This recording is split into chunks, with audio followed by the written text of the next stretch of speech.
A loud metallic pop echoed from the main transformer down the dirt road, and instantly the heavy rhythmic hum of the vacuum sealers died.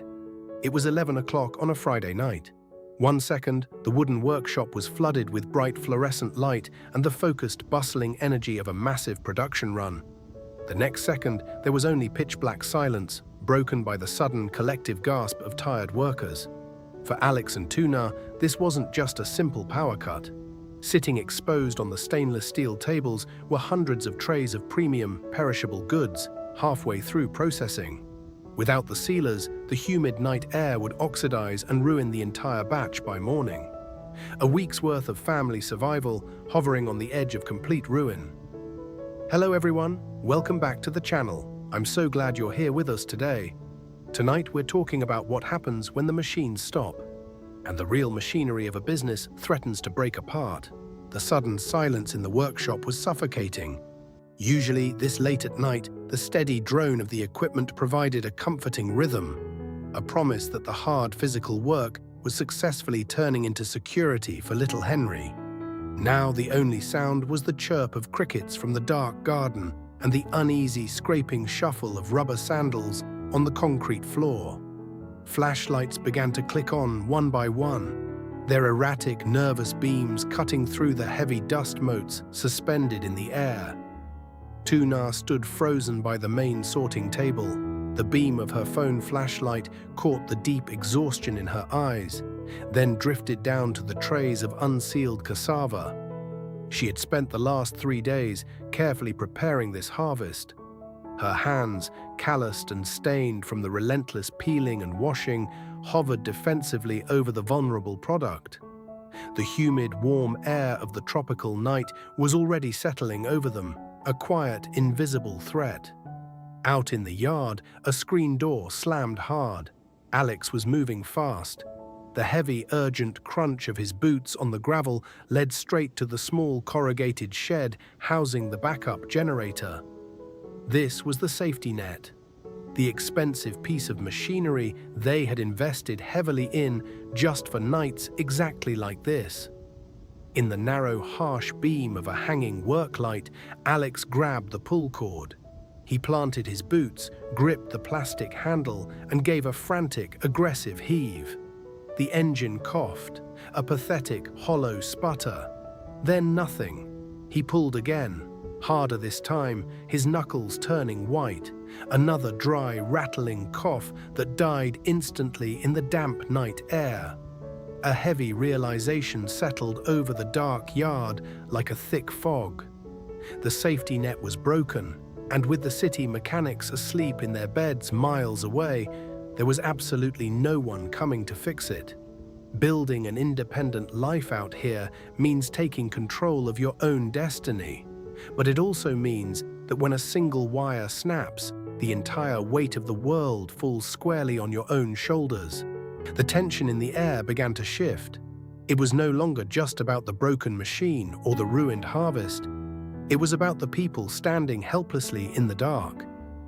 Inside the wooden workshop, the initial shock was wearing off, rapidly replaced by a sinking, restless frustration.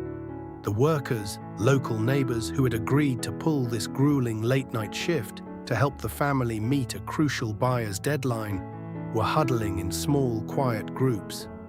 Their flashlights cast long, weary shadows against the bamboo pillars. You could hear the low, irritated murmurs.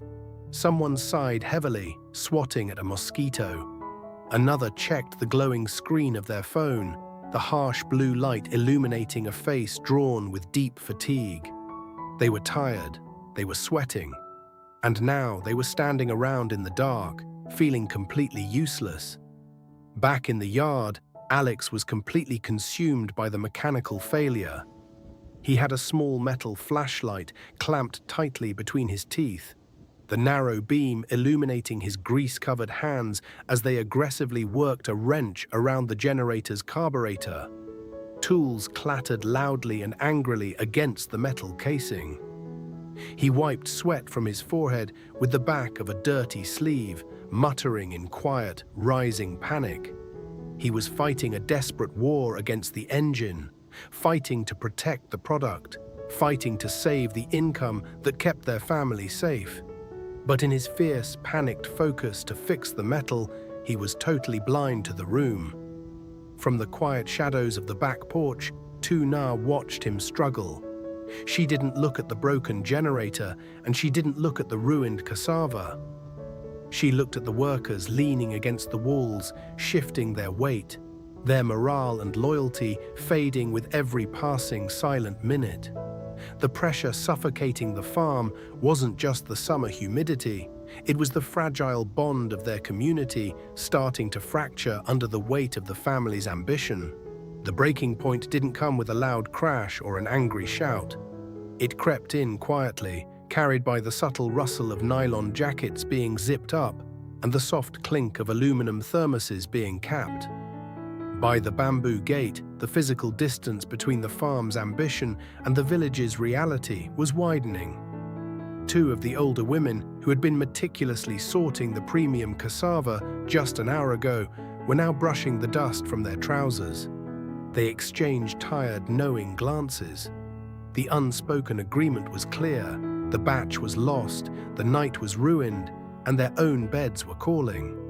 "It's no use," one worker muttered to another, loud enough for the heavy, humid air to carry the words across the yard. "The moisture is already getting to the roots. We can't save it without the sealers."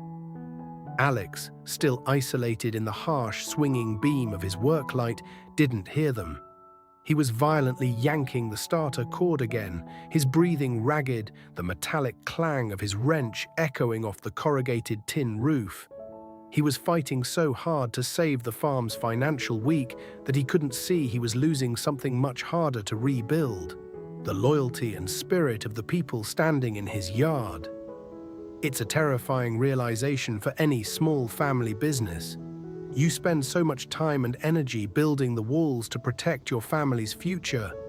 You completely forget that the stress of maintaining those walls can silently crush the very community holding them up.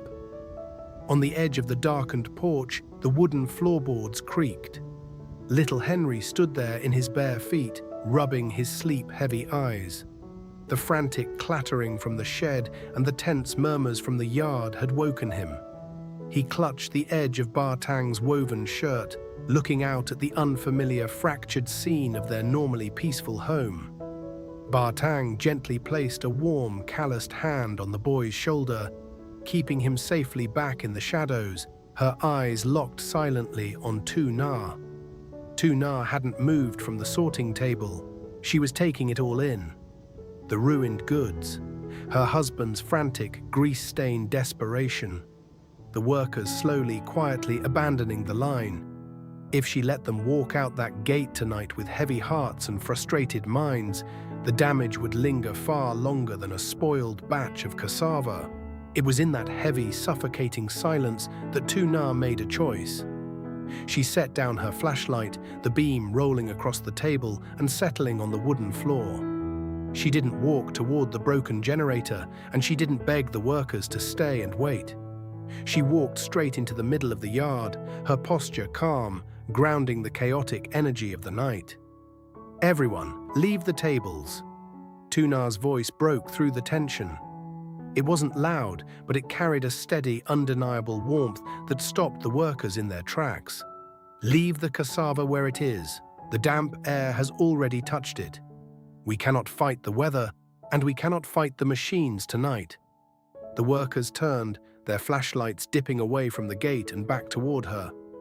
"You have all worked too hard to end the night standing in the dark," she continued, moving purposefully past the main house and toward the traditional outdoor kitchen. "Come sit down. We are not working anymore tonight." Tu Na reached into the deep clay storage jars lining the back wall of the kitchen. She pulled out thick bundles of dried egg noodles, emergency rations usually saved for the heavy monsoon rains. With practiced, deliberate movements, she gathered dry kindling and stacked thick logs of split acacia wood into the deep belly of the traditional clay stove. She struck a single match. The sharp hiss of sulfur cut through the damp air, followed by a sudden, comforting spark. Slowly, a warm orange glow began to push back the midnight darkness. The fire crackled, casting dancing golden light against the soot-stained walls of the kitchen. She hauled a massive blackened aluminum pot onto the iron grate, filling it with fresh water. The harsh, clinical panic of a modern mechanical failure was being steadily replaced by the ancient rhythmic comfort of a hearth fire. One by one, the workers drifted away from the bamboo gate. They moved toward the light and the growing heat, setting down their bags. The tension in their shoulders visibly softened as the water began to boil, sending thick, fragrant clouds of steam up into the night sky. Tu Na began tossing the noodles into the rolling water, adding handfuls of fresh greens from the garden and rich spoonfuls of savory broth. She wasn't just cooking, she was managing the real crisis. When the machinery of a business breaks down, the immediate instinct is to panic over the lost profit. But true leadership, true preservation of a family's foundation, realizes that fixing the team's morale is far more critical than fixing an engine. Back in the dark yard, a sudden violent cough shattered the quiet murmur of the kitchen. Then another. Finally, with a loud mechanical roar, the backup generator sputtered to life, vibrating heavily on its concrete pad.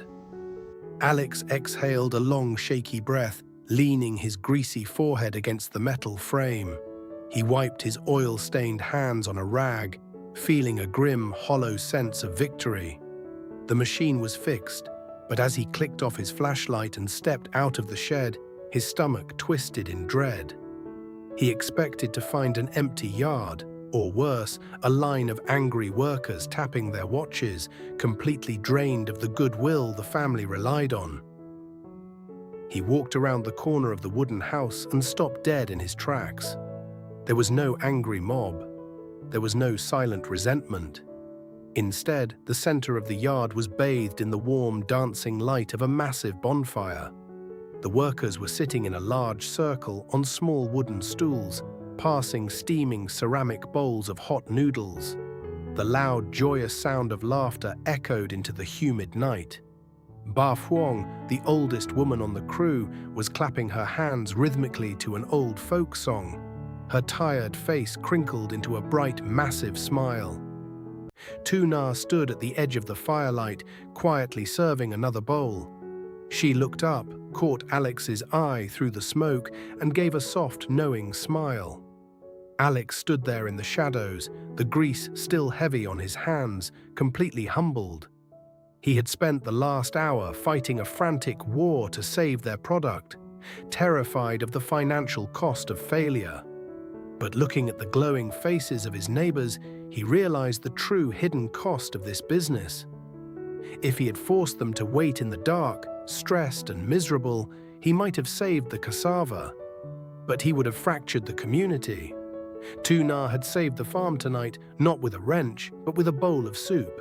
Just as Alex stepped into the firelight to finally wash his hands, the main transformer out on the dirt road gave another loud pop. Instantly, the heavy fluorescent lights of the workshop flooded the yard. The sudden brightness was jarring, washing out the soft orange glow of the fire. The steady, rhythmic hum of the vacuum sealers echoed out from the main room. The grid power was back. There were no groans of exhaustion. Instead, a massive, genuine cheer erupted from the circle. Energized, smiling, and deeply fed, the workers quickly stacked their empty bowls. They jogged back into the workshop with a renewed electric energy that no generator could ever provide. They finished the massive packaging run in record time, not because the machines were working, but because their spirits had been taken care of. When you build a life from the ground up, you will face nights where the lights go out and the pressure feels impossible to carry. But the truth is, the most valuable machinery holding your family's future together isn't made of steel, it's made of the people standing beside you. As the sun finally began to rise, painting the tropical sky in soft pinks, little Henry sat quietly on the porch, watching his parents clean the quiet kitchen together. He will grow up knowing exactly how to fix a broken engine, but tonight he learned what true leadership actually looks like. Because sometimes the best way to save the harvest is to stop working, light a fire, and feed the people who help you grow it. Have you ever had a stressful disaster turn into a beautiful memory? Tell us your story in the comments below. We read every single one.